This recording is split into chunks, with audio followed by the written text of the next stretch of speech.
Augusta. Breaking news.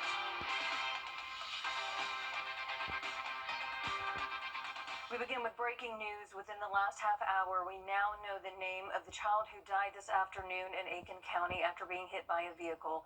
The Aiken County Coroner's Office says 5-year-old Miran Purtle was the victim.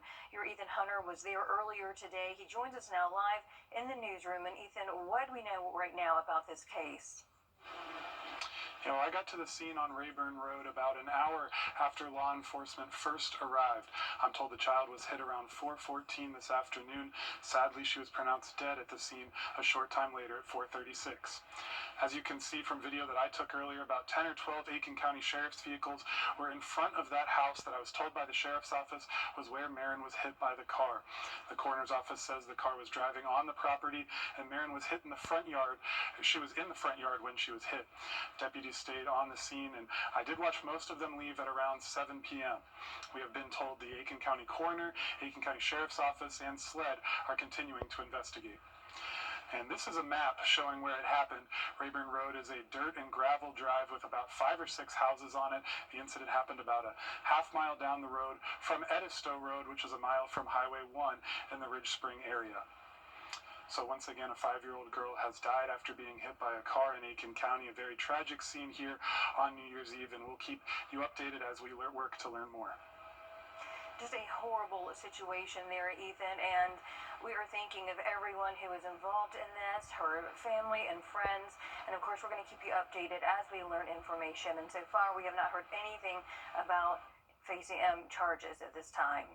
Also breaking tonight at 10, a person is dead after a fire on Jeter Street in the city of Edgefield. The Sheriff's Office says that it's assisting the Edgefield City Police and SLED arson team.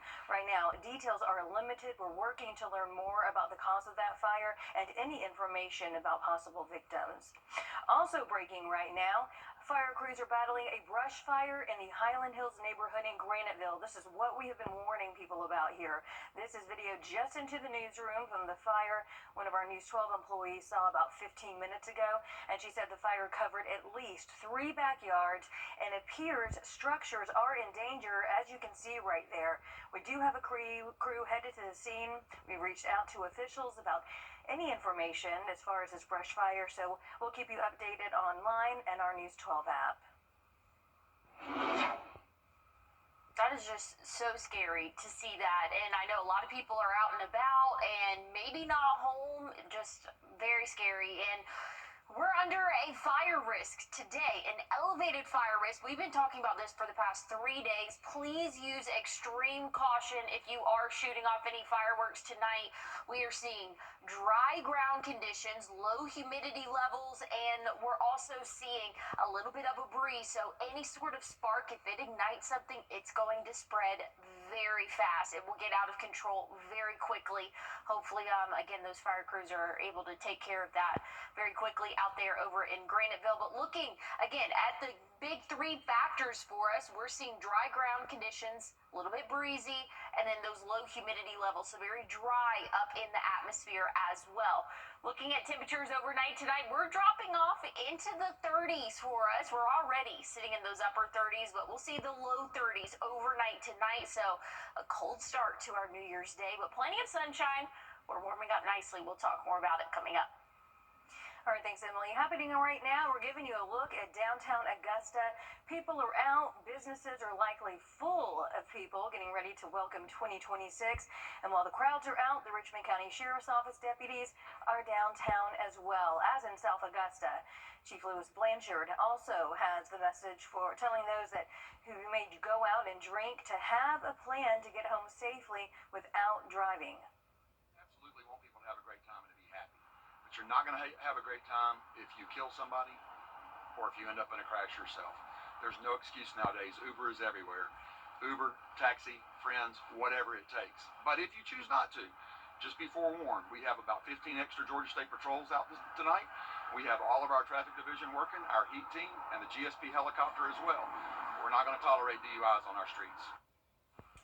Eyes on the ground and in the air there. AAA has the Tow to Go program. It's available to those in Georgia, and Blanchard also suggested catching a ride to wherever you may want to go, and for everyone to stay safe and have a good time. That is certainly something we want.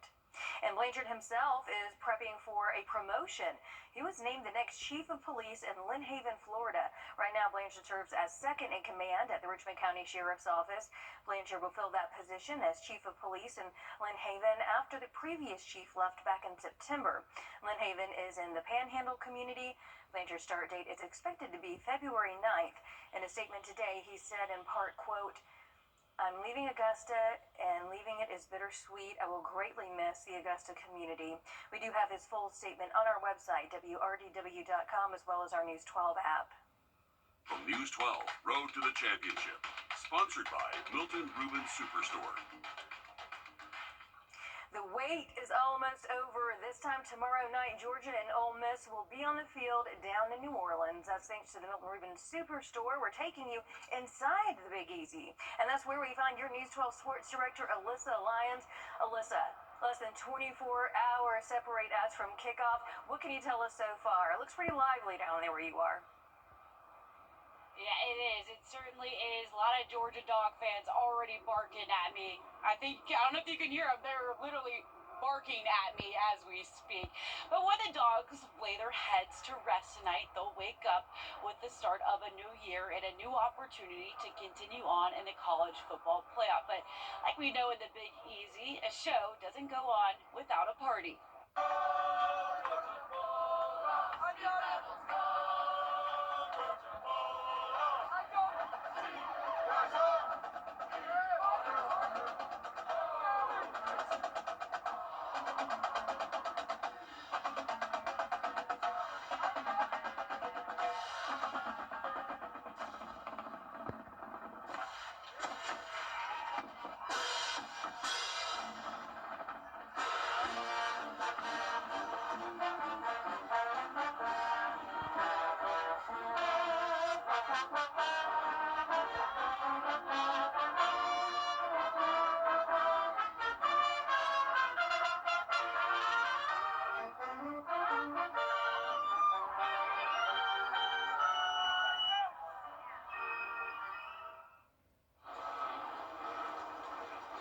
Well, that sounds signaling the end to Georgia's rest period. Now the question is, how much rust did they gather?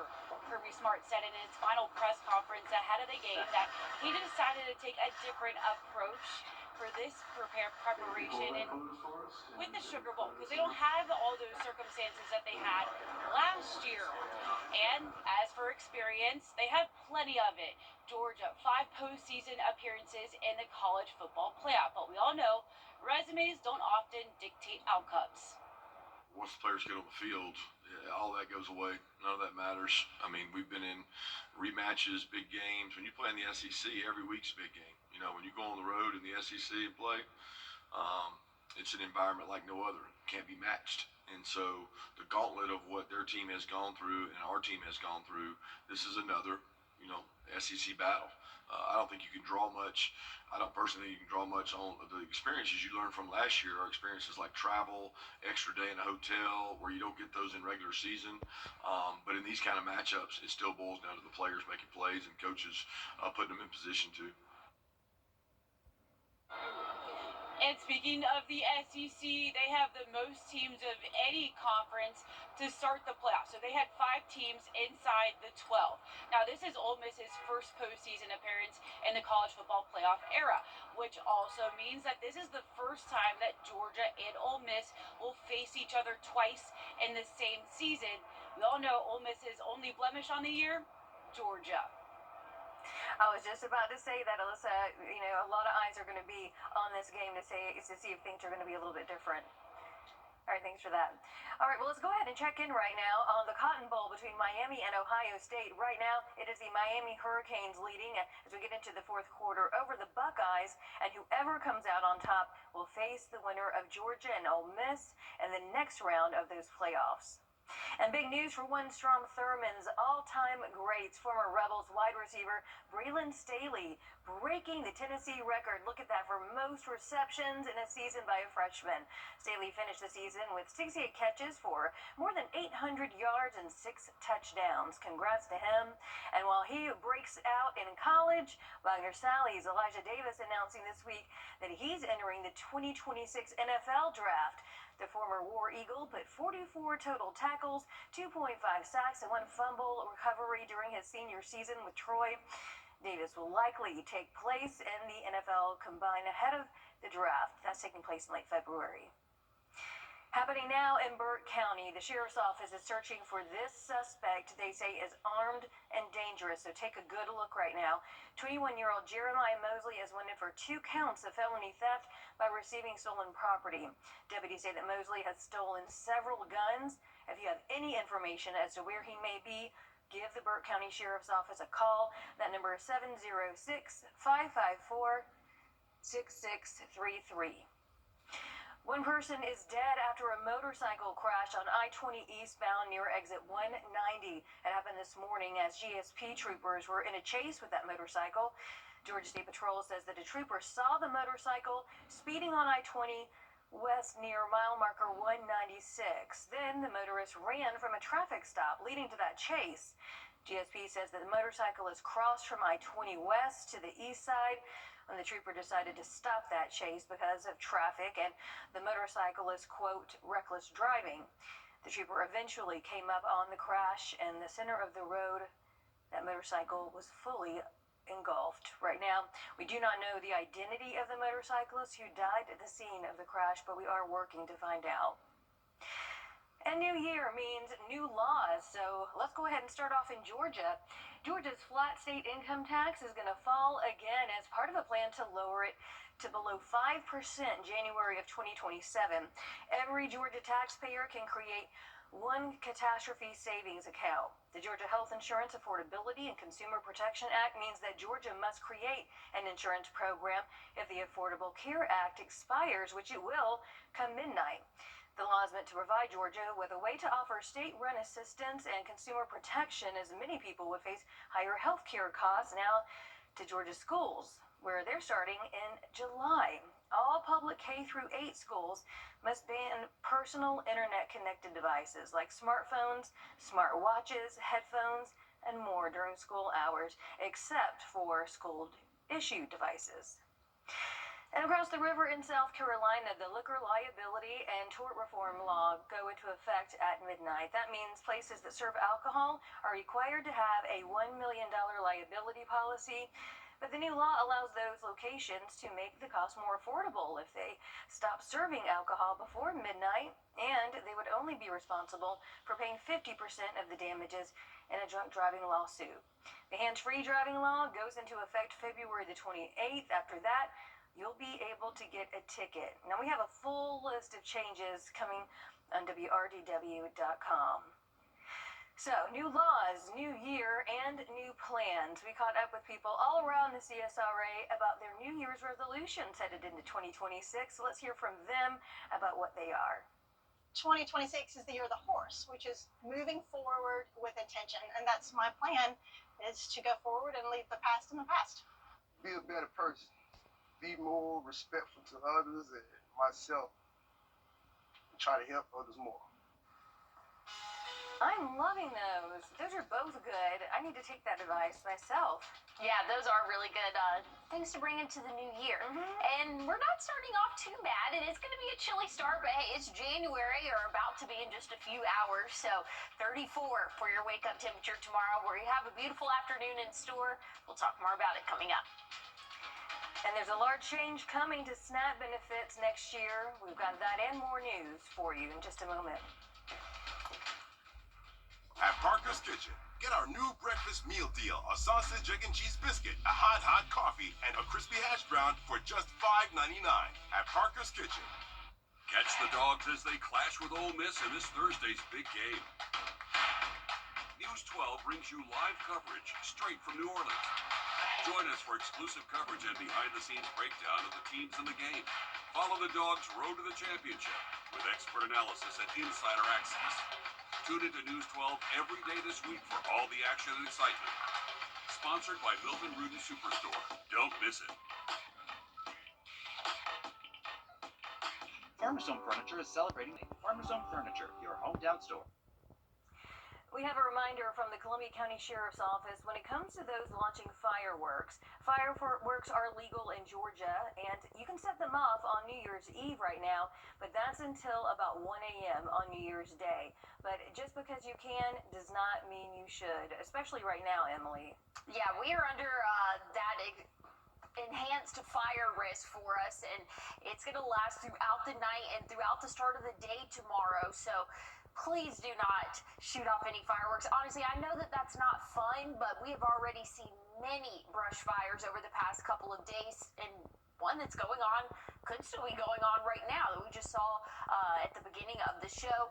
Looking at our morning temperatures, we're cooling off into the low 30s for us to start off our New Year's Day, so it will be chilly but seasonal for us. By the time we get into the afternoon, dry conditions will continue, and again, that's not helping us with this elevated fire risk. We're seeing dry conditions on the ground, low humidity levels, so we're not having a lot of moisture in the atmosphere, and it's going to be breezy for the next several hours. So that's not a good combination for us when we are talking about shooting off fireworks. So please use extreme caution when doing that. Tomorrow afternoon, plenty of sunshine, beautiful start to the new year. Once we get into Friday, though, that cloud cover will start to become more widespread across the CSRA, but we will remain dry Friday until we get into early Saturday morning. That's going to be our next chance of rainfall. It will be hit or miss at times, but it will last off and on throughout the day.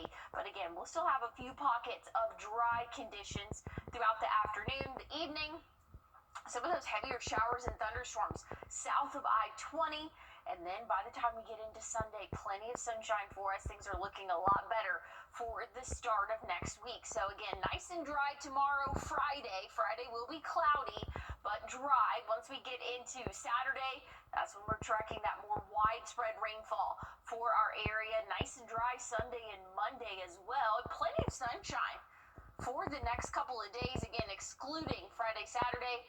But once we get into Sunday, Monday, Tuesday next week, plenty of sunshine, and even Wednesday. But check out Wednesday, 69 for our high temperature. We could possibly even see the low 70s by the end of next week. Those overnight lows will rise as well. We'll kind of be a little bit all over the place in those middle 30s and even up to potentially 50 for the start of our Saturday morning, and into next week, those morning lows are rising as well. Yeah, and typical winter in Georgia, huh? Well, several states are set to change which items people can buy from the grocery store. Across the nation, people are getting ready to ring in the new year. We're going to show you some unique Georgia traditions right after the break. And as we head to break, giving you a live look at the Santa Monica Pier. So cool right there. Also, your winning lottery numbers.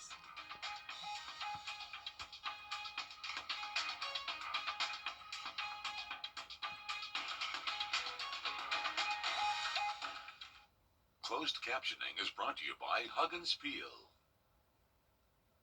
During the rheumatism, Don't take if allergic. Stop taking and get help right away for allergic reactions like trouble breathing, face, lip, or tongue swelling, itching, or rash. Tell your doctor about increased blood pressure or color changes, pain, or numbness in fingers or toes. Ask your doctor about Qulipta to help prevent migraine.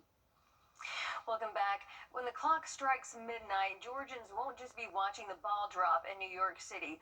All across the Peach State, communities have created their own unforgettable ways to ring in the new year. Georgia State House reporter Abby Kasora shows how they're welcoming 2026 with some Southern flair.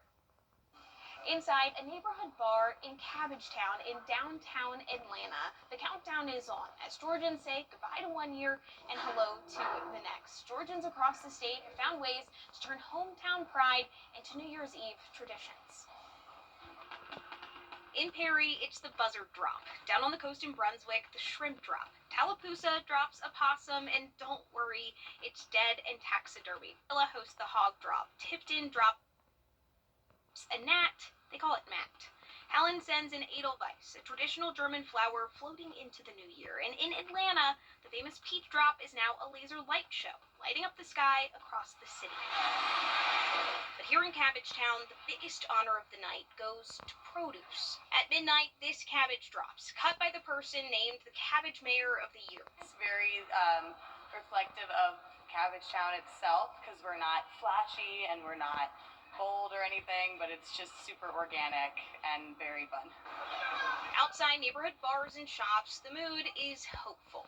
I felt like 2025 was a challenging year for most of us out here, and for 2026, I'm hoping that we are all a bit kinder to each other and that we all have a better year. 2025 but 2026. I'm just hoping for, a smooth, easy year. From buzzards to possums, Georgia's New Year's Eve proves there's no wrong way to celebrate. Whether it's a bug, shrimp, or a cabbage dropping from the sky, Georgians are dropping into 2026 with hope, humor, and a whole lot of heart. In Cabbagetown, I'm Abby Kasoris. Some interesting stuff right there, Emily. Hopefully, when you're going to be out and about celebrating, you need to know what to wear. Yeah, you'll definitely need to bundle up for our evening, and then tomorrow morning, things are off to a cold start, but a nice afternoon, so dress in layers. I'll have a look, though, at your 7-day forecast one more time coming up. Time to join the Morning Mix Mug Club, sponsored by All Weather Heating and Cooling. Head to WRDW.com/morningmix to win a Morning Mix mug. And catch the mix Wednesday and Friday mornings to see if you're a winner. Enter today. The year-end sales event is here. Before the break, we were in Georgia, and now, before we go, we're getting a look at Times Square from our CBS affiliate up there. You can see those crowds. Look at all of them. The ball getting ready to drop, all the other celebrations, and it does look cold, but that does not seem to dampen the spirits out there. Emily, do you do the New Year's resolutions? I don't. I don't really do New Year's resolutions typically. One, because I can never really think of anything, and then two, I'm just like, I don't need to wait till the new year. I need to. I will say though, look at that ball. Look, I'm such a Scrooge. I feel like I'm always complaining about something with the holidays, but everything gets crowded after New Year's. More people are going to church. Great thing. It's very crowded. Just imagine New Year's like right there in New York. I mean, I've heard so many stories that I don't want to gross out our viewers about what people do so they can stay out there for that length of time. But yeah, it's cold, so they need to be bundling up. We do too. Yeah, definitely so. Tomorrow, we're starting off our morning in those middle 30s. We'll see the low 60s for our afternoon. Beautiful start, though, but we are tracking rain for your Saturday.